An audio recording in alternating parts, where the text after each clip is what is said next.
Chapter 2 Roast Mutton. Up jumped Bilbo, and putting on his dressing gown, went into the dining room. There he saw nobody, but all the signs of a large and hurried breakfast. There was a fearful mess in the room, and piles of unwashed crocks in the kitchen. Nearly every pot and pan he possessed seemed to have been reused. The washing up was so dismally real that Bilbo was forced to believe the party of the night before had not been part of his bad dreams, as he had rather hoped. Indeed, he was really relieved after to think that they had all gone without him, and without bothering to wake him. But with never a thank you, he thought. And yet, in a way, he could not help feeling just a trifle disappointed. The feeling surprised him. "Don't be a fool, Bilbo Baggins," he said to himself. "Think of dragons and all that outlandish nonsense at your age." So he put on an apron, lit fires, boiled water, and washed up. Then he had a nice little breakfast in the kitchen before turning out in the dining room. The boys have been feral. By that time, the sun was shining, and the front door was open, letting in a warm spring breeze. Bilbo began to whistle loudly, and forgot about the night before. In fact, he was just sitting down to a nice little second breakfast in the dining room by the open window when in walked Gandalf. "My dear fellow," said he, "whenever are you going to come? What about an early start? And here you are having breakfast, or whatever you call it, at 10:30. They left you the message, because they could not wait." "What message?" said poor Mr. Baggins, all in a fluster. "Great elephants," said Gandalf. "You are not at all yourself this morning. You have never dusted the mantelpiece." "What's that got to do with it? I've had enough with the washing up for 14. "If you had dusted the mantelpiece, you would have found us just under the clock," said Gandalf, handing Bilbo a note, written, of course, on his own note paper. This is what he read. "Thorin and company to Burglar Bilbo greeting. For your hospitality our sincerest thanks, and for your offer of professional assistance our grateful acceptance. Terms: cash on delivery, up to and not exceeding 1/14 of the total profits, if any. All travelling expenses guaranteed in any event. Funeral expenses to be defrayed by us or our representatives, if occasion arises and the matter is not otherwise arranged for. Thinking it unnecessary to disturb your esteemed repose, we have proceeded in advance to make requisite preparations, and shall await your respected person at the Green Dragon Inn, Bywater, at 11 a.m. sharp, trusting that you will be punctual. We have the honour to remain, yours deeply, Thorin and Co." "That leaves you with just 10 minutes. You will have to run," said Gandalf. "But," said Bilbo. "No time for it," said the wizard. "But," said Bilbo again, "no time for that either. Off you go." To the end of his days, Bilbo could never remember how he found himself outside, without a hat, a walking stick, or any money, or anything that he usually took when he went out, leaving his second breakfast half finished and quite unwashed up, pushing his keys into Gandalf's hands, and running as fast as his furry feet could carry him down the lane, past the great mill, across the water, then on for a mile or more. Very puffed he was when he got to Bywater just on the stroke of 11. God, he's fast. He ran a mile in 10 minutes and he's a tiny little half man. He's quite a speedy little boy. And found he had come without a pocket handkerchief. "Bravo," said Balin, who was standing at the inn door looking for him. Just then all the others came round the corner of the road from the village. They were on ponies, and each pony was slung about with all kinds of baggages, packages, parcels, and paraphernalia. There was a very small pony, apparently for Bilbo. "Up you two get, and off we go," said Thorin. "I'm awfully sorry," said Bilbo, "but I have come without my hat, and I have left my pocket handkerchief behind, and I haven't got any money. I didn't get your note until after 10:45 to be precise." "Don't be precise," said Dwalin, "and don't worry. You will have to manage without pocket handkerchiefs, and a good many other things, before you get to Journey's End. As for a hat, I have got a spare hood and cloak and my luggage." I should do a Russian dwarf, really. Still deciding all the accents. That's how they all came to start, jogging off from the inn one fine morning just before May, on laden ponies, and Bilbo was wearing a dark green hood, a little weather-stained, and a dark green cloak borrowed from Dwalin. They were too large for him, and he looked rather comic. What his father Bungo would have thought of him, I daren't think. His only comfort was he couldn't be mistaken for a dwarf, as he had no beard. They had not been riding very long, when up came Gandalf, very splendid on his white horse. He had brought a lot of pocket handkerchiefs, and Bilbo's pipe and tobacco. So after that, the party went along very merrily, and they told stories or sang songs as they rode forward all day, except, of course, when they stopped for meals. These didn't come quite as often as Bilbo would have liked them, but he still began to feel that adventures were not so bad after all. At first, they had passed through Hobbitlands, a wide, respectable country inhabited by decent folk, with good roads, an inn or two, and now and then a dwarf or farmer ambling by on business. Then they came to lands where people spoke strangely, and sang songs Bilbo had never heard before. Now they had gone on far into the Lonelands, where there were no people left, no inns, and the roads grew steadily worse. Not far ahead were dreary hills, rising higher and higher, dark with trees. On some of them were old castles with an evil look, as if they had been built by wicked people. Everything seemed gloomy, for the weather that day had taken a nasty turn. Mostly it had been as good as May can be, even in merry tales, but now it was cold and wet. In the Lonelands, they had been obliged to camp where they could, but at least it had been dry. "To think it will soon be June." "Oh God, what? I don't know what that was," grumbled Bilbo, as he splashed along behind the others in a very muddy track. It was after tea time. It was pouring with rain, and had been all day. His hood was dripping into his eyes. His cloak was full of water. The pony was tired and stumbled on stones, and others were too grumpy to talk. "And I'm sure the rain has got into the dry clothes and into the food bags," thought Bilbo. "Bother burgling and everything to do with it. I wish I was just at home in my nice hole by the fire, with the kettle just beginning to sing." It was not the last time that he wished that.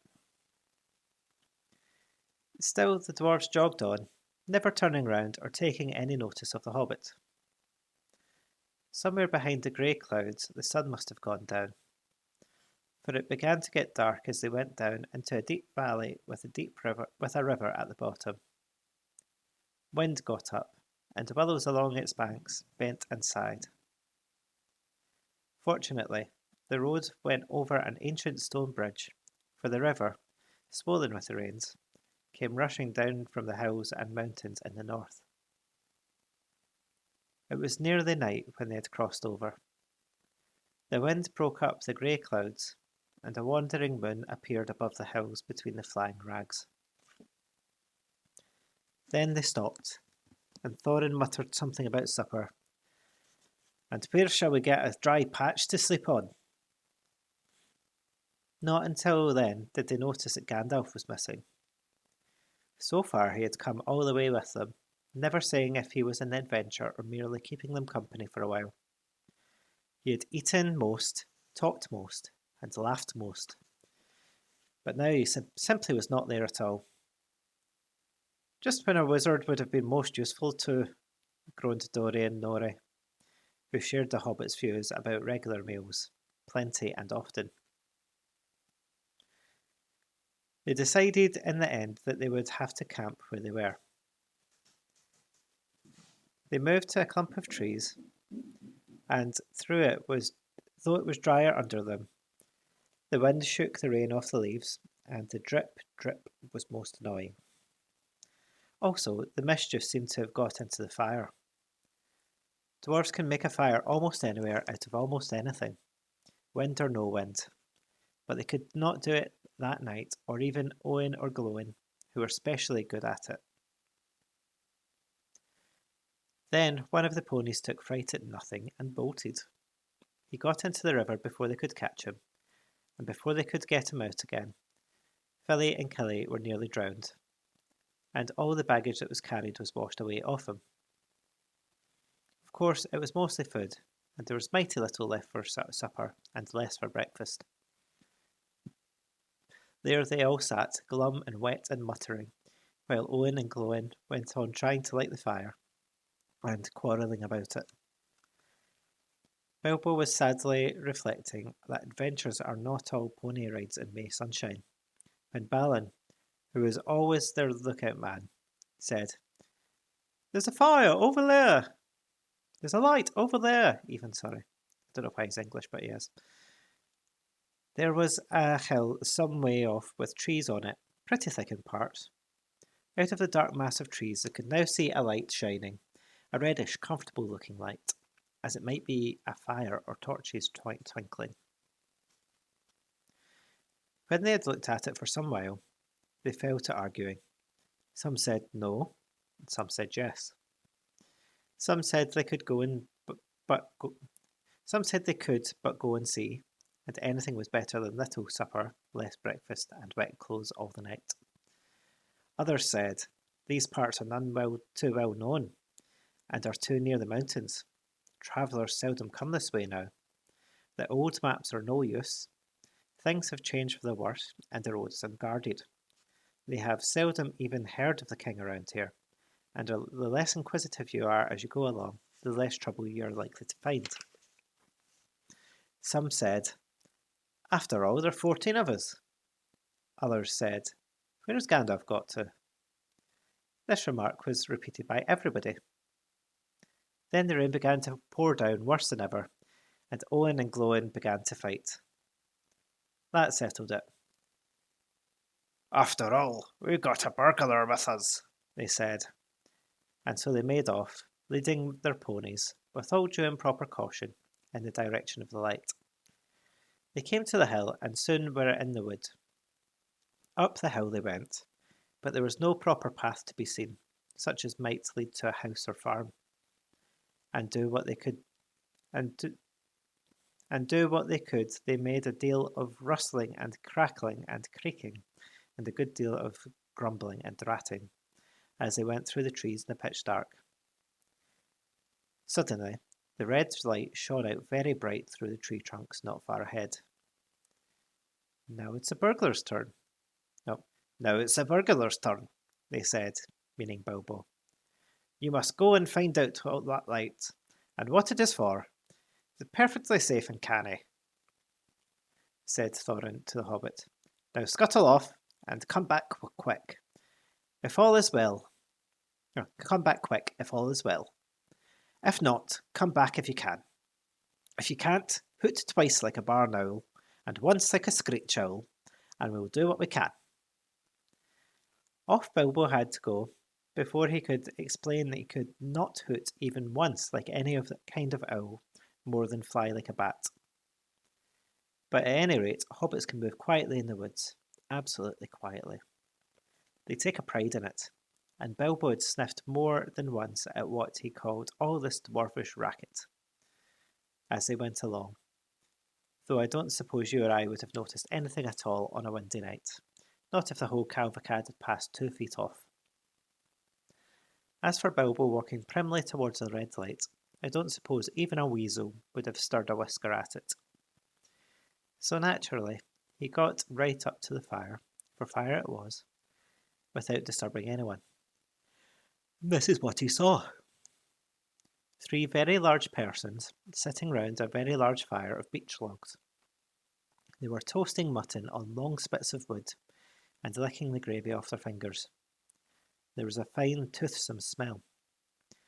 Also, there was a barrel of good drink at hand, and they were drinking out of jugs. But they were trolls. Obviously trolls. Even Bilbo, in spite of his sheltered life, could see that, from the great heavy faces of them, and their size, and the shape of their legs, not to mention their language, which is not drawing room fashion at all. Mutton yesterday, mutton today, and blimey, if it don't look like mutton again tomorrow, said one of the trolls. Never a brinking bit of man-flesh we have had for long enough, said a second. What the hell William was a-thinking of bring us to these parts at all? Well, he beats me, and the drink running short, what's more, he said, jogging the elbow of William, who was taking a pull out of his jug. William choked. Shut your mouth, he said, as soon as he could. You can't expect folk to stop here for just ever to be et by you and Bert. You've et a village and a half between you, since we come down from the mountains. How much more do you want? And time's been up our way, when you have said, thank you, Bill, for a nice bit of fat valley mutton like what this is. He took a big bite off a sheep's leg he was toasting and wiped his lips on his sleeve. Yes, I am afraid trolls do behave like that, even those with only one head each. After hearing all this, Bilbo ought to have done something at once. Either he should have gone back quietly and warned his friends that there were 3 fair-sized trolls at hand in a nasty mood, quite likely to try toasted dwarf or even pony for a change, or else he should have done a bit of good quick burgling. A really first-class and legendary burglar would at this point have picked the troll's pockets. It's nearly always worthwhile if you can manage it. Pinched the very mutton off the spits, purloined the beer, and walked off without their noticing him. Others more practical but with less professional pride would perhaps have struck a dagger into each of them before they observed it. Then the night could have been spent drearily. Bilbo knew it. He had dread of a good many things he had never seen or done. He was very much alarmed, as well as disgusted. He wished himself 100 miles away, and yet, somehow he could not go straight back to Thorin and company empty-handed. So he stood and hesitated in the shadows. Of the various burglarious proceedings he had heard of, picking the troll's pockets seemed the least difficult, so at last he crept behind a tree just behind William. Bert and Tom went off to the barrel. William was having another drink. Then Bilbo plucked up the courage and put his little hand in William's enormous pocket. There was a purse in it, as big as a bag to Bilbo. Ha! Thought he, warming to his new work as he lifted it out carefully. This is a beginning. It was. Trolls' purses are the mischief, and this was no exception. Yeah, who are you?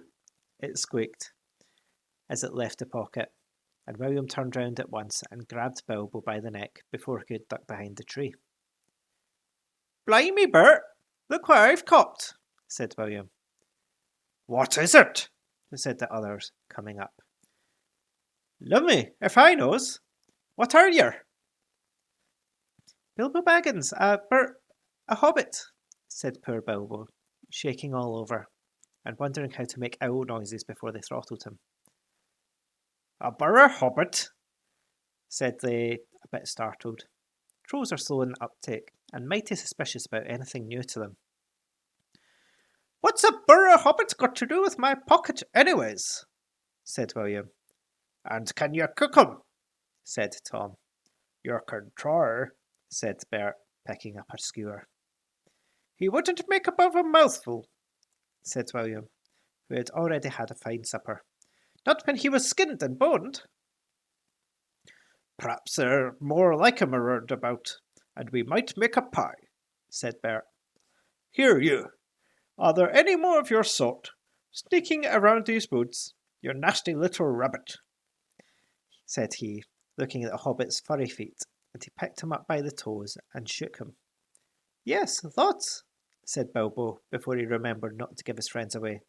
"No, none at all, not one," he said immediately afterwards. "What do you mean?" said Bert, holding him right way up, by the hair this time. "What I say," said Bilbo, gasping. "And please don't cook me, kind sirs. I'm a good cook myself, and I cook better than I cook, if you see what I mean. I'll cook beautifully for you, a perfectly beautiful breakfast for you, if only you won't have me for supper." "Poor little Brighter," said William. He already had as much supper as he could hold, and he had lots of beer. "Poor little Blighter! Let him go." "Not till he says what he means by lots and none at all," said Bert. "I don't want to have me throat cut in my sleep. Hold his toes in the fire till he talks." "I won't have it," said William. "I caught him anyway." "You're a fat fool, William," said Bert, "as I've said afore this evening. And you're a lout." "I won't take that from you, Bill Huggins," said Bert, and put his fist in William's eye. Then there was a gorgeous row. Bilbo had just enough wits left, when Bert dropped him to the ground, to scramble out of the way of their feet, before they were fighting like dogs, and calling one another all sorts of perfectly true and applicable names in loud voices. Soon they were locked in one another's arms, and rolling nearly into the fire, kicking and thumping, while Tom whacked at them both with a branch to bring them to their senses. And that, of course, only made them madder than ever. That would have been the time for Bilbo to have left. But his poor little feet had been very squashed in Bert's big paw, and he had no breath in his body, and his head was going round, so he lay there for a while panting, just outside the circle of firelight. Right in the middle of the fight, up came Balin. The dwarves had heard noises from a distance, and after waiting for some time for Bilbo to come back, or to hoot like an owl, they started off one by one to creep towards the light as quietly as they could. No sooner did Tom see Balin come onto the light than he gave an awful howl. Trolls simply detest the very sight of dwarves uncooked. Bert and Bill stopped fighting immediately, and "A sack, Tom, quick!" they said. Before Balin, who was wondering where in all of this commotion Bilbo was, knew what was happening, a sack was over his head, and he was down. "There's lots more to come yet," said Tom, "or I'm mighty mistook. Lots and none at all, that is," said he. "No burrow hobbits, but lots of these here dwarfs. That's about the shape of it." "I reckon you're right," said Bert, "and we'd best get out of the light." And so they did. With sacks in their hands that they used for carrying off mutton and other plunder, they waited in the shadows. As each dwarf came up and looked in the fire, and spilled jugs, and gnawed mutton, in surprise, pop, went a nasty smelly sack over his head, and he was down. Soon Dwalin lay by Balin, and Filly and Killy together, and Dorry and Norry and Orry all in a heap, and Owen and Glowin, and Biffer and Boffer and Bomber piled uncomfortably near the fire. "That'll teach them," said Tom, for Biffer and Bomber had given a lot of trouble, and fought like mad, as dwarves will when cornered. Thorin came last, and he was not caught unawares. He came expecting mischief, and didn't need to see his friend's legs sticking out of sacks to tell him that things were not at all well. He stood outside in the shadows, some way off, and said, "What's all this trouble? Who has been knocking my people about?" "It's trolls," said Bilbo from behind a tree. They had forgotten all about him. "They're hiding in the bushes with sacks," said he. "Oh, are they?" said Thorin, and he jumped forward to the fire before they could leap on him. He caught up a big branch all on fire at one end, and Bert got that end in his eye before he could step aside. That put him out of the battle for a bit. Bilbo did his best. He caught hold of Tom's leg, as well as he could. It was thick as a young tree trunk. But he was sent spinning up into the top of some bushes when Tom kicked the sparks up in Thorin's face. Tom got the branch in his teeth for that, and lost one of the front ones. It made him howl, I can tell you. But just at that moment, William came up behind and popped a sack right over Thorin's head and down to his toes. And so the fight ended. A nice pickle they were all in now, all neatly tied up in sacks, with 3 angry trolls, 2 with burns and bashes to remember, sitting by them, arguing whether they should roast them slowly, or mince them fine and boil them, or just sit on them one by one and squash them into jelly. And Bilbo up in a bush, with his clothes and skin torn, not daring to move for fear they should hear him. It was just then that Gandalf came back, but no one saw him. The trolls had just decided to roast the dwarves now and eat them later. That was Bert's idea, and after a lot of argument, they'd all agreed to it. "No good roasting them now. It'd take all night," said a voice. Bert thought it was William's. "Don't start the argument all over again, Bill," he said, "or it will take all night." "Who's arguing?" said William, who thought it was Bert that had spoken. "You are." "You're a liar," said William, and the argument began all over again.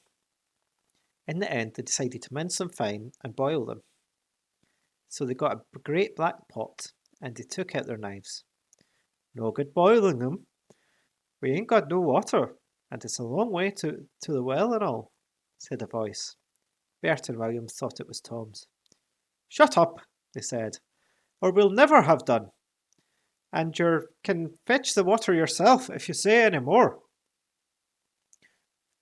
"Shut up yourself," said Tom, who thought it was William's voice. "Who's arguing but you? I'd like to know." "You're a booby." "Booby yourself." And so the argument began all over again, and went on hotter than ever, until at last they decided to sit on the sacks one by one and squash them, and boil them next time. "Who shall we sit on first?" "Better sit on the last fellow first," said Bert, whose eye had been damaged by Thorin. He thought Tom was talking. "Don't talk to yourself," said Tom. "But if he wants to sit on the last one, sit on him. Which is he?" "The one with the yellow stockings." "Nonsense! The one with the grey stockings," said a voice like William's. "I made sure it was yellow." "Yellow it was."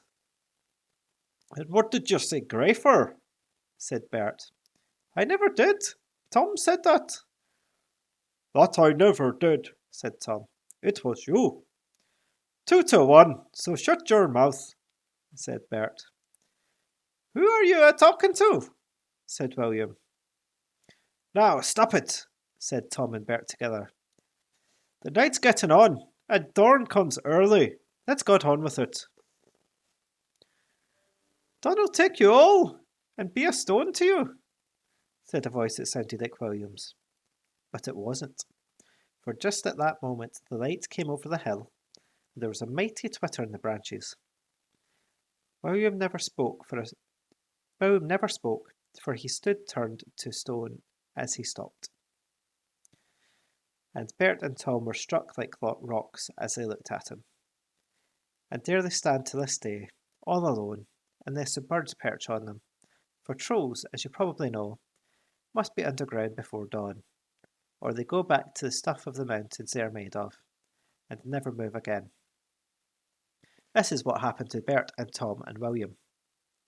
Excellent, said Gandalf, as he stepped from behind the tree and helped Bilbo to climb out of the thorn bush. Then Bilbo understood. It was the wizard's voice that had kept the trolls bickering and quarrelling until the light came and made an end of them. The next thing was to untie the sacks and let out the dwarves. They were nearly suffocated and very annoyed. They had not at all enjoyed lying here listening to the trolls making plans for roasting them and squashing them and mincing them. They had to hear Bilbo's account of what happened to them twice over before they were satisfied. "So they time to go practicing pinching and pocket picking," said Bomber, "when what we wanted was fire and food." "And that's just you haven't got any of those fellows without a struggle, in any case," said Gandalf. "Anyway, you're wasting time now. Don't you realize these trolls must have a cave or a hole dug in somewhere near to hide from the sun in? We must look into it." They searched about and found the marks of trolls' stony boots going away through the trees.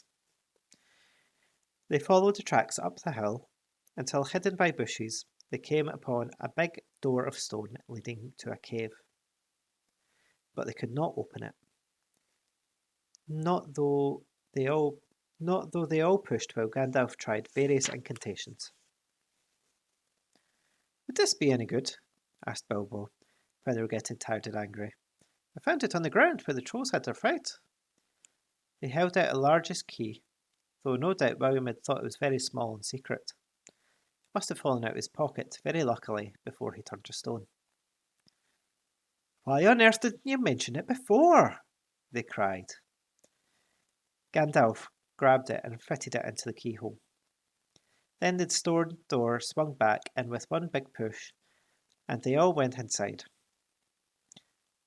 There were bones on the floor, and a nasty smell was in the air, but there was a good deal of food jumbled carelessly on shelves and on the ground, among an untidy litter of plunder of all sorts, from brass buttons to pots full of gold coins standing in a corner. There were lots of clothes too, hanging on the walls. Too small for trolls. I'm afraid they belonged to victims. And among them there's several swords of various makes, shapes and sizes. Two caught their eyes particularly because of their beautiful scabbards and jewelled hilts. Gandalf and Thorin each took one of those, and Bilbo took a knife in a leather sheath. It would have made only a tiny pocket knife for a troll, but was good as a short sword for the hobbit.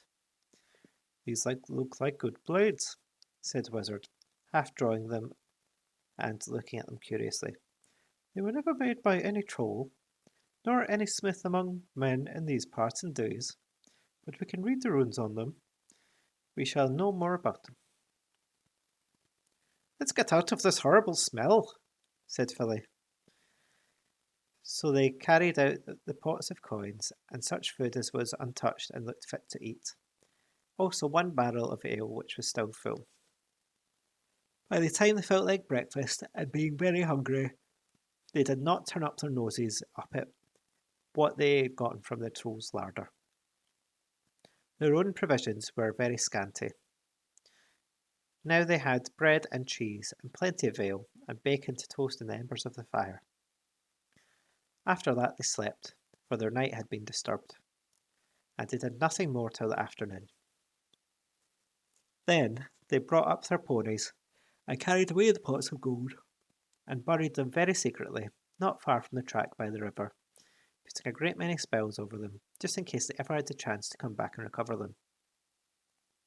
When that was done, they all mounted once more and jogged along the path towards the east. "Where did you go to, if I may ask?" said Thorin to Gandalf as they rode along. "To look ahead," said he. "And what brought you back in the nick of time?" "Looking behind," said he.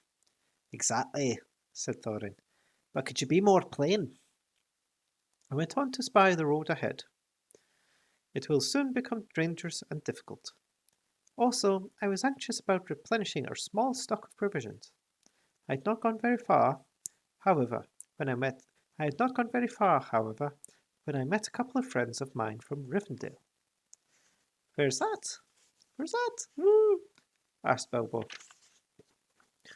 Don't interrupt, said Gandalf.